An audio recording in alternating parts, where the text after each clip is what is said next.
जब हम किसी का बॉडी फ्लूइड हैंडल करते हैं, मान लो पेशेंट की वोमिटिंग हो गई है, यूरिन पास हो गया है, तो फिर हमें कोई प्रोटेक्शन पहन लेनी चाहिए, क्योंकि उसको टच करेंगे ना तो कई बार इन्फेक्शन हो जाता है।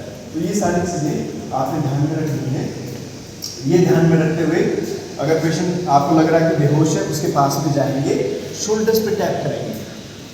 चेक करने का तरीका क्या है, ऐसे हिलाने के बजाय, ऐसे कई बार है ना हिलाएंगे तो कई बार नेक इंजरी होती है, नेक इंजरी स्पाइनल इंजरी बन सकती है।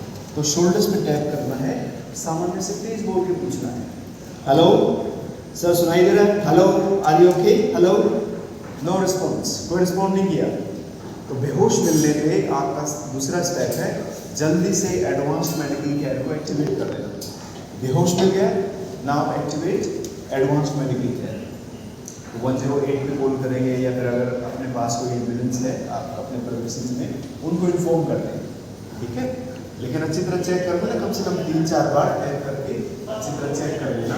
ऐसा ना हो कि कुछ हो रहा हो, लेकिन आपको लगे कि बेहोश है, मैं जल्दी से एम्बुलेंस को कॉल करके वो हो जाएगा कुछ, इज इट। तो अच्छी तरह चेक कर लेना।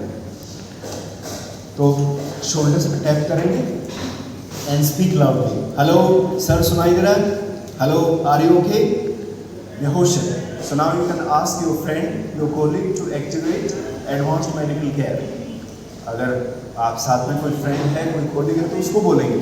उसके बाद फिर जल्दी से उसकी ब्रीदिंग चेक कर लेंगे। ब्रीदिंग को हम कैसे चेक करते हैं, नहीं यहाँ से ब्रीदिंग का पता नहीं चलता, यहाँ से हार्ट बीट का पता चलता है, ब्रीदिंग का पता नहीं चलता। ब्रीदिंग का कहाँ से पता चलता है, ब्रीदिंग चल रही कि नहीं चल रही है, नेजल कैविटी से। हमारी सांस चलती है ना, जहाँ से सांस लेते हैं। तो इसमें देखो 2-3 तरीके बता देता हूँ आपको।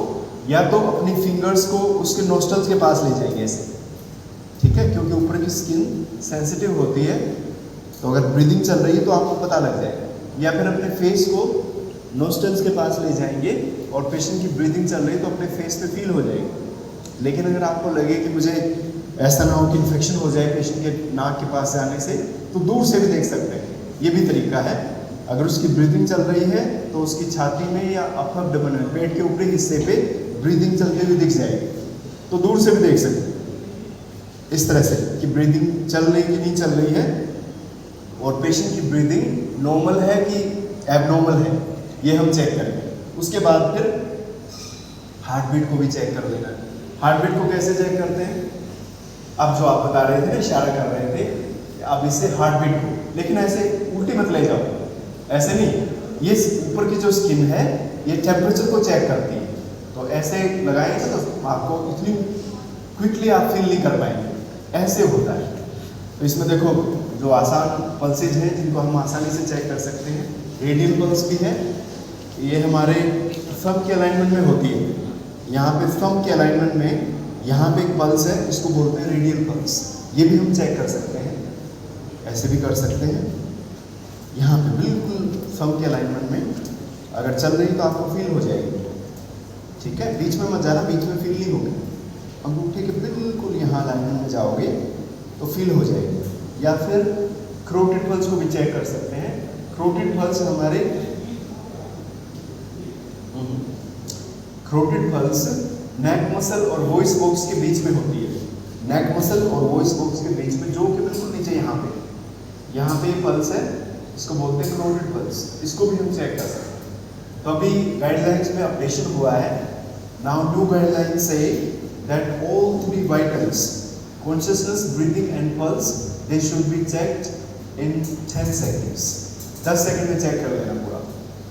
कॉन्शियसनेस को चेक करेंगे, एडवांस्ड मेडिकल केयर को एक्टिवेट कर देंगे।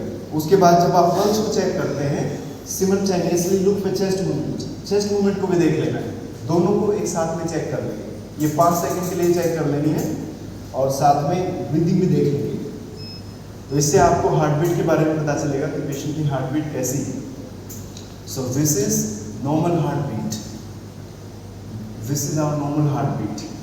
हार्ट इस तरह से normally when heart is beating, so that means blood circulation is normal, ठीक है, ये नॉर्मल हार्ट बीट होती है। मान लो एक सिनेरियो में आपने देखा कि पेशेंट बेहोश है, बेहोश हो गया, लेकिन जब आपने ब्रीदिंग को चेक किया तो ब्रीदिंग भी चल रही है, और जब उसकी हार्ट बीट को चेक किया तो हार्ट बीट भी चल रही है।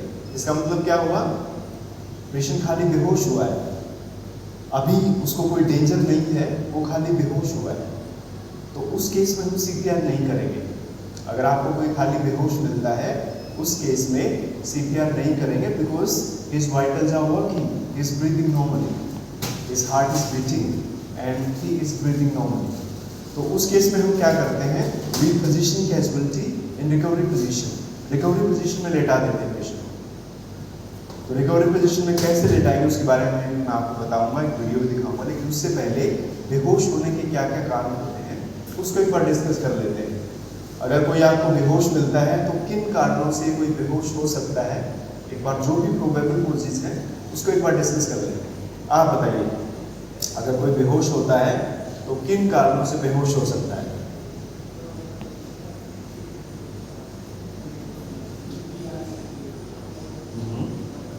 हाँ, तो 2 से 5 मिनट तक बेहोश हो सकता है, उसके बाद में इसके अतिरिक्त अगर बीपी बहुत ज़्यादा हाई हो जाए तब भी हो सकता है, बहुत ज़्यादा लो हो जाए तब भी हो सकता है। शुगर लेवल अगर बहुत ज़्यादा बढ़ जाता है, हाइपोग्लाइसीमिया बोलते हैं, या शुगर लेवल बहुत ज़्यादा बढ़ा रहे, उससे डायबिटिक कोमा हो सकता है। दोनों ही अवस्थाओं में बेहोशी आ सकती है, चकराने से भी आ सकती है, डिजीनेस, सर चकरा गया अचानक।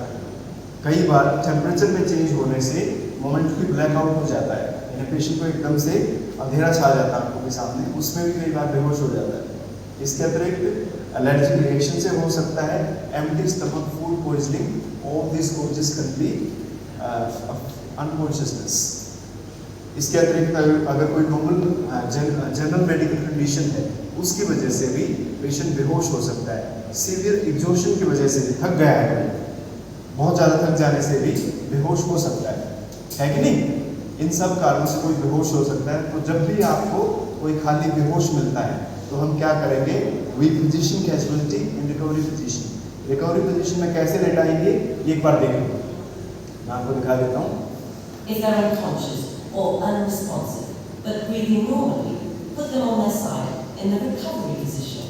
This helps them to continue breathing normally by keeping their airway open and clear. For example, it stops the most common airway obstruction, their tongue, from falling back and blocking the movement of air. It also means that any vomit or fluid which comes back up can come out rather than causing them to choke, which could happen if they're on their back. To put your casualty into the recovery position, this is what to do. Kneel beside the casualty and get yourself in a comfortable position. Check the casualty's pockets and remove any bulky items. Remove any sharp rings, and if they're wearing glasses, take them off. Make sure that both the casualty's legs are straight.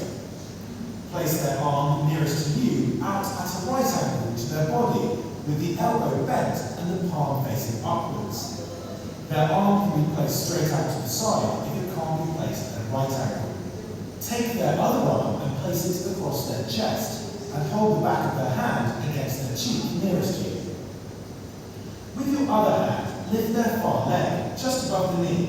Pull it up until the foot is flat on the floor. Now you're ready to roll them onto their side.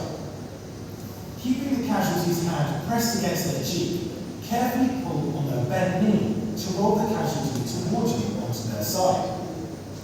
Now their top arm should be supporting their head, and their bent leg should be on the floor to stop them from rolling over.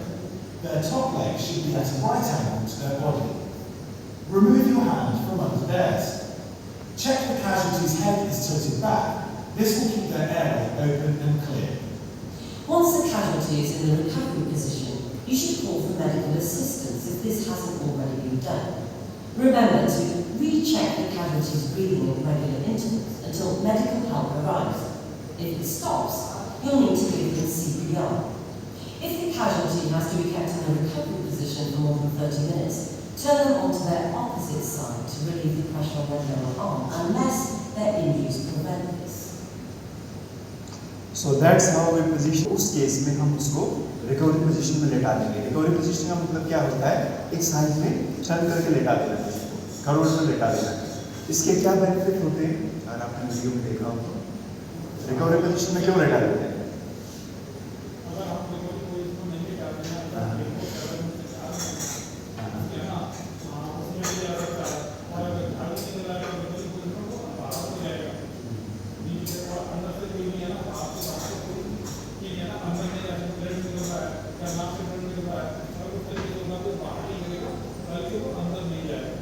समझ गए इस बात को सारे? इसमें देखो दो benefit होते हैं, एक तो इन्होंने बताया बिल्कुल यही बेनिफिट होता है, बेहोश होने पे मुंह से कुछ निकल सकता है, फोर्स निकल सकता है, स्लाइवा निकल सकती है, मुंह से ब्लीडिंग हो सकती है, वोमिटिंग हो सकती है पेशेंट को, खास करके अगर वो नशे में है तो वोमिटिंग होने के चांसेस होते हैं पेशेंट को, साइड में ब्लीड हो जाएगा, निकल जाएगा। दूसरा, बेहोश होने पे पेशेंट की जीभ पीछे गिर के एयरवे को ब्लॉक कर जाती है, ये बड़ा खतरा होता है। अगर कोई बेहोश हो गया है तो जीभ पीछे गिर जाती है, एयरवे ब्लॉक हो जाएगा। तो इसमें हम क्या करते हैं, जब रिकवरी पोजीशन में लेटाते हैं, पेशेंट का एयरवे खुला रहेगा, ये गारंटी है, एयरवे ब्लॉक नहीं होगा। एम्बुलेंस को आने में समय भी लग गया तो पेशेंट की ब्रीदिंग चलती रहेगी, इसलिए हम उसको रिकवरी पोजीशन में लेटा देते हैं। तो कभी भी कोई भी किसी भी कारण से आपको खाली बेहोश मिलता है, उसकी ब्रीदिंग चल रही हो, in that case we position casualty in recovery position में लेटा देंगे। ठीक है, हाँ। इसमें हम